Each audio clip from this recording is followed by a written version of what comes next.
Alléluia. Alléluia. Alléluia. Car la Bible dit qu'il est bon, qu'il est doux pour des frères de demeurer ensemble.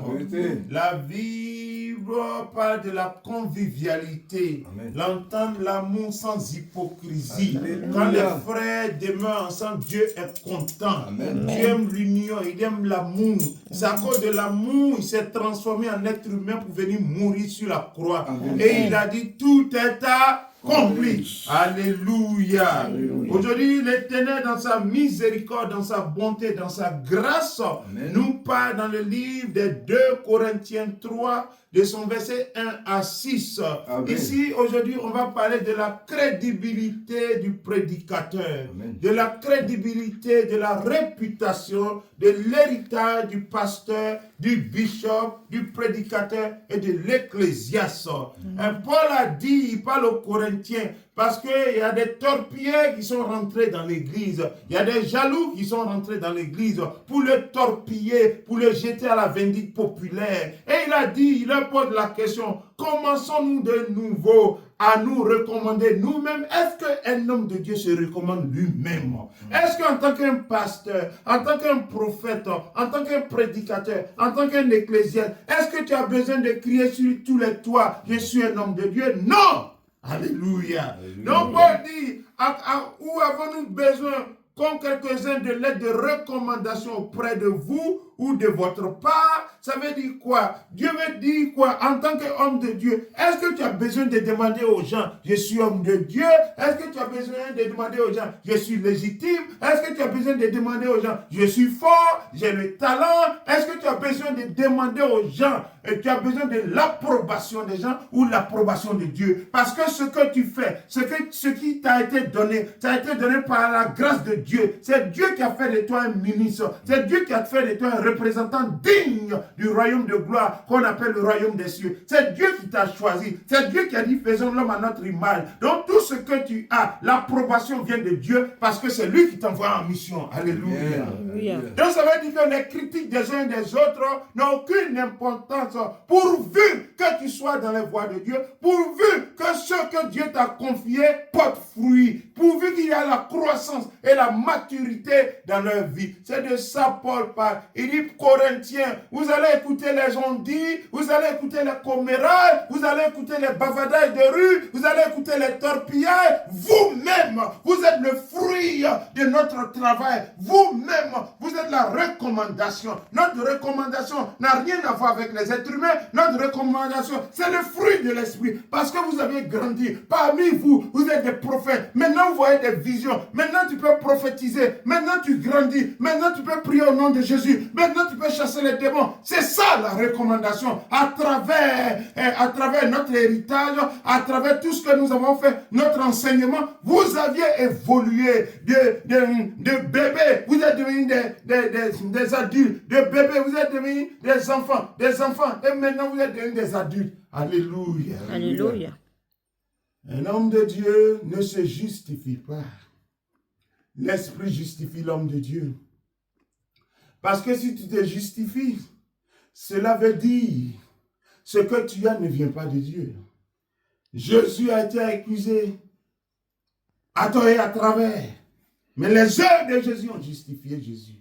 Est-ce que votre pasteur, votre prophète, son attitude déteint sur vous et de manière comment? Positive ou négative? Paul dit, est-ce que j'ai besoin de me recommander? Je vous ai enseigné, vous êtes le fruit de mes entrailles. Un homme de Dieu a des fruits parce que l'Esprit de Dieu qui l'utilise pour enseigner son peuple, les fruits, la couronne, le résultat qui doit être probant, c'est la croissance spirituelle, c'est la consécration à Dieu, c'est la loyauté à Dieu et c'est le service à Dieu. Alléluia. Alléluia. Donc la question reste posée, est-ce que nous, en tant que prophète, homme de Dieu, nous devons nous recommander encore? Est-ce que nous, en tant que prophète de Dieu, en 2024, nous allons parler des témoins de 1980? Est-ce que nous, en tant que ministre de Dieu, en tant qu'ecclésiaste, en tant que porte-parole du royaume de gloire, nous allons parler de la gloire passée, Dieu d'hier, d'aujourd'hui et de demain, qui fonctionne dans toutes les périodes en même temps, qui est omniprésent, puissant, que Dieu ait pitié de nous. Amen. Et il a dit, commençons de nouveau à nous recommander nous-mêmes. Ou avons-nous besoin, comme quelques-uns, de l'aide de recommandation auprès de vous ou de votre part? C'est vous qui êtes notre lettre. C'est toi mon résultat. Mon attitude déteint sur ton attitude. C'est toi mon résultat. Parce qu'il y a un changement radical dans ta vie. Tu es né de nouveau. C'est toi mon résultat. En toi, il y a les fruits de l'esprit. Il y a la bonté. Il y a la gentillesse. Il y a la générosité. Il y a la consécration. Il y a la sanctification. Il y a la croissance spirituelle. Il y a les dons de Dieu qui se manifestent en toi. Amen. Alléluia. Alléluia. Il dit, c'est vous qui êtes notre lettre, écrite dans nos cœurs, connue et lue de tous les hommes. Tu es le produit fini de l'homme de Dieu, de ton pasteur. Ça se voit. Tu es devenu prophète. Tu sais prier. Tu connais le nom de Jésus. Tu connais la signification du sang de Jésus. Tu connais la venue du Saint-Esprit. Tu connais le consolateur. Tu connais le grand Dieu des cieux. C'est ça, c'est toi le produit. Il dit, vous êtes manifestement une lettre de Christ, écrite par notre ministère, c'est-à-dire sous mon mentorship. Non avec l'encre, mais avec l'Esprit de Dieu vivant, évidemment. C'est Dieu qui transforme le bois sec en bois vert. Amen. C'est Dieu qui crée une route là où il n'y a pas de route. On dit que c'est le Dieu des cas impossibles, parce que le mot impossible n'existe pas dans le dictionnaire de Dieu. Amen. Parce que Dieu a tout créé par sa parole. Amen. Il dit, cette assurance-là, nous l'avons par Christ auprès de Dieu. Ce n'est pas à dire que nous ne soyons pas nous-mêmes capables de concevoir quelque chose comme venant de nous-mêmes. Mais notre capacité, au contraire, vient de Dieu. Amen. Nous sommes capables, mais on a nos capacités limitées. Mais venant de Dieu, notre capacité est sans limite. Et c'est ce Dieu-là, à travers nous, qui transforme les hommes, qui change les sociétés, qui change les hommes. Donc vous êtes les produits finis de notre enseignement. Vous êtes la couronne de notre enseignement. Donc si les gens parlent de recommandations, à travers vous, ils savent que nous sommes de vrais évangélistes. Nous sommes de vrais prophètes. Nous sommes de vrais hommes de Dieu. On n'a pas besoin de sonner notre propre trompette. Que Dieu ait pitié de nous. Amen. Et il a dit au verset 6, il nous a aussi rendus capables d'être ministres d'une nouvelle alliance, l'alliance de Jésus-Christ. Non de la lettre, mais de l'esprit. Car la lettre tue, mais l'esprit vivifie. Tout ce qui est matériel, tout ce qui est corporel est éphémère.